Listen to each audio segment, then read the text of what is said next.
നമസ്കാരം. Brazil Morocco മത്സരം കണ്ടിരിക്കുകയാണ്. ശരിക്കും ഒരു സിനിമ കണ്ട പ്രതീതിയാണ്. ഒരു പുതിയ നായകൻ ഉദയം ചെയ്യുന്ന സിനിമയൊക്കെ ഉണ്ടാവില്ലേ, ചില പുതുമുഖ താരങ്ങളൊക്കെ ഉയർത്തു വരുന്ന സിനിമകളൊക്കെ ഉണ്ടാവില്ല, അതുപോലത്തെ ഒരു അനുഭവമായി മാറിയിട്ടുണ്ട്. ബ്രസീലിൻ്റെ തിരിച്ചുവരവിനും അവരുടെ വലിയ യുവനിരയുടെ പ്രതീക്ഷയും ഒക്കെ വെച്ചുകൊണ്ട് അടുത്ത ലോകകപ്പിലേക്ക് അവരുടെ ചുവട് വെക്കുന്നു എന്നുള്ള പ്രതീക്ഷയോടുകൂടിയാണ് ബ്രസീൽ വന്നത്. ബ്രസീൽ മൊറോക്കോയുടെ ആദ്യ മത്സരം എന്ന് പറയുമ്പോൾ തന്നെ അപ്രതീക്ഷിതമായി കുതിക്കാൻ സാധ്യതയുള്ളൊരു ടീമായിരുന്നു മൊറോക്കോ. അങ്ങനെ ഞെട്ടിക്കാൻ സാധ്യതയുണ്ട് എങ്കിൽ പോലും ബ്രസീൽ അതിനോട് പിടിച്ചു നിൽക്കും എന്നാണ് വിചാരിച്ചത്. പക്ഷേ സമനിലയിലാണ് മത്സരം അവസാനിച്ചത്.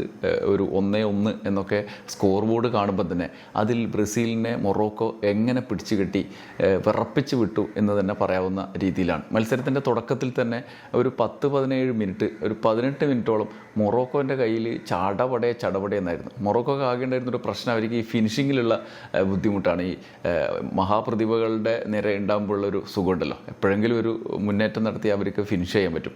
ബ്രസീലിൻ്റെ ഒക്കെ ഒരു ഗുണം അതാണ്. എന്നാലും മൊറോക്കോക്കുള്ളൊരു പ്രശ്നം അത് തന്നെയായിരുന്നു, അവർക്ക് ഫിനിഷ് ചെയ്യാൻ വലിയ പ്രശ്നമായിരുന്നു. പക്ഷേ എന്നാലും ആദ്യത്തെ 10-18 മിനിറ്റ് ബ്രസീലിനെ നിന്ന് വിറപ്പിച്ച ടീമിൻ്റെ മുന്നേറ്റം കാണാൻ പറ്റിയിട്ടുണ്ട്. ഭയങ്കര രസകരമായിട്ടുള്ള ഒരു ഭാഗം. മറ്റേ ആംഗിളിൽ നോക്കുമ്പോൾ വലിയ നിരാശ ഉണ്ടാക്കുന്ന തരത്തിലുള്ള ഒരു ഭാഗമാണ്. കാരണം ബ്രസീലിൻ്റെ ഒരു ഗംഭീര കളിയൊക്കെ കാണാൻ വിചാരിച്ച് പോയതാണ്. കളിയുടെ തുടക്കത്തിൽ തന്നെ നെയ്മർ കളിക്കാൻ ഇറങ്ങിയിട്ടില്ല, അദ്ദേഹം കാണാൻ അവിടെ ഇരിക്കുന്നുണ്ടായിരുന്നു. പക്ഷേ നെയ്മറിൻ്റെ അഭാവത്തിലും മുന്നോട്ട് പോകാൻ കെൽപ്പുള്ളൊരു ടീമൊക്കെ തന്നെയാണ്. അതിന് മാത്രം കളിക്കാരുടെ പ്രതിഭ വിളങ്ങി നിൽക്കുന്ന ആളുകൾ അവിടെയുണ്ട്. പക്ഷേ ഒന്നും ചെയ്യാനുണ്ടായിരുന്നില്ല. അവസാനം 21ാമത്തെ മിനിറ്റിൽ മൊറോക്കോയുടെ ഇസ്മായിൽ സായിബറിയുടെ ഒരു ഗംഭീര ഗോളിൽ മൊറോക്കോ മുന്നിലെത്തി. പിന്നെ പിടിച്ചാൽ കിട്ടില്ല എന്നൊക്കെയാണ് വിചാരിച്ചിരുന്നത്. അമ്മാതിരി പോക്കാണ്. അത് കഴിഞ്ഞ് കുറച്ച് കഴിഞ്ഞപ്പം ഏകദേശം ഒരു 29 മിനിറ്റൊക്കെ ആകുമ്പം വീണ്ടും ഒരു ഗംഭീര മുന്നേറ്റം അവർ നടത്തി. അത് പക്ഷേ അലിസൺ പിടിച്ചു. എങ്കിലും അത് കഴിഞ്ഞും അവർക്ക് സാധ്യത ഉണ്ടാക്കും എന്ന് വിചാരിച്ചിരുന്ന ഒരു മുന്നോട്ട് പോക്കാണ് നടത്തിയത് മൊറോക്കോ. പക്ഷേ ബ്രസീൽ മെല്ലെ ഉണരുന്നുണ്ടായിരുന്നു. ആ ഉണർച്ച കാണുമ്പോൾ എനിക്ക് തോന്നിയത് വലിയ ടീമുകൾ അങ്ങനെയാണല്ലോ, അവരുടെ കയ്യിൽ അടക്കമൊതുക്കമുള്ള കളിയായിരിക്കും.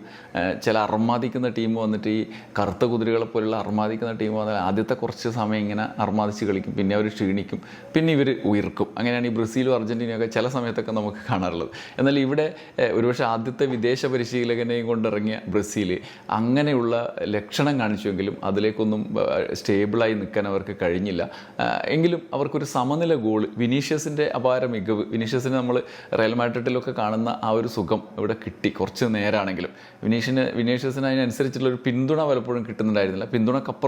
പിന്തുണക്കാൻ തയ്യാറായാലും മൊറോക്കോ അമ്മാതിരി അറ്റാക്കും അമ്മാതിരി ഒരു ഇളകി കളിക്കുന്ന ടീമുമായി മാറിയിരുന്നു. എങ്കിലും വിനീഷ്യസിൻ്റെ ഗോളിയുടെ 32ാം മിനിറ്റിൽ ഒരു സമനില ഗോൾ നേടി നമുക്ക് പ്രതീക്ഷ നിലനിർത്താൻ അവർക്ക് കഴിഞ്ഞു.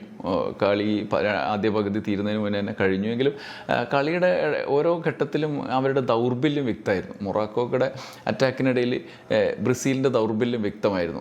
ഞാൻ നേരത്തെ പറഞ്ഞ പോലെ മൊറോക്കോയ്ക്ക് പലപ്പോഴും ഒരു ഘട്ടം വരെ കൊണ്ടുപോകാൻ പറ്റുന്നുണ്ടെങ്കിലും ഫിനിഷിങ്ങിൽ അവർ എന്ത് സംഭവിക്കുന്നു നമുക്കറിയില്ല. ഒരുപാട് ഗോൾ അവസരം ഉണ്ടെങ്കിലും ടാർഗറ്റിലേക്ക് ശ്രമിക്കുന്നുണ്ടെങ്കിലും അതിൻ്റെ ഒരു പോക്ക് നമുക്ക് മനസ്സിലാവും. എങ്കിലും ബ്രസീൽ അതിനെ മറികടക്കാവുന്ന രീതിയിൽ അപൂർവമായിട്ടേ അവർക്ക് കഴിയുന്നുണ്ടായിരുന്നുള്ളൂ. എങ്കിൽ പോലും അതുപോലും വിലക്കപ്പെടുകയാണ്. മൊറോക്കോയുടെ അറ്റാക്കിനിടയിൽ വിലക്കപ്പെടുകയാണ്. നമ്മൾ അതിശയിക്കും. കാരണം ഈ ബ്രസീലിൻ്റെ നിര കണ്ടാലേ വിനീഷ്യസ് ജൂനിയറിനെ കൂടാതെ വലിയൊരു നിരയുണ്ടല്ലോ.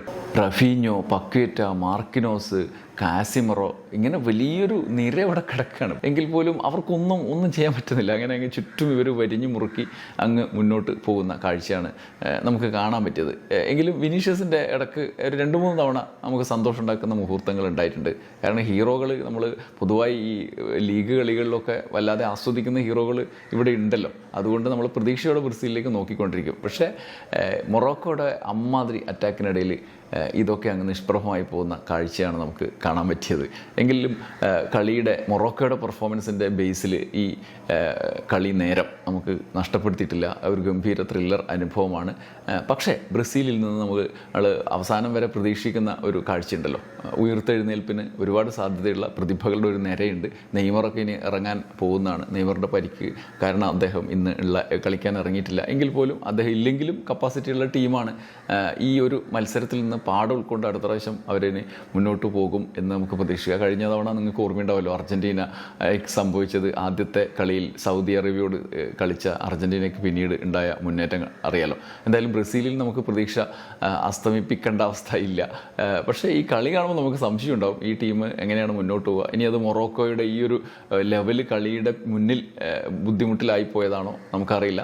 എങ്കിൽ പോലും വരുന്ന ദിവസങ്ങളിൽ പ്രതീക്ഷ മുന്നോട്ട് തന്നെയാണ്. ഫുട്ബോളാണല്ലോ, പ്രതീക്ഷയാണ് മുന്നോട്ട് നയിക്കുക. നമുക്ക് കാത്തിരിക്കാം. നന്ദി, നമസ്കാരം.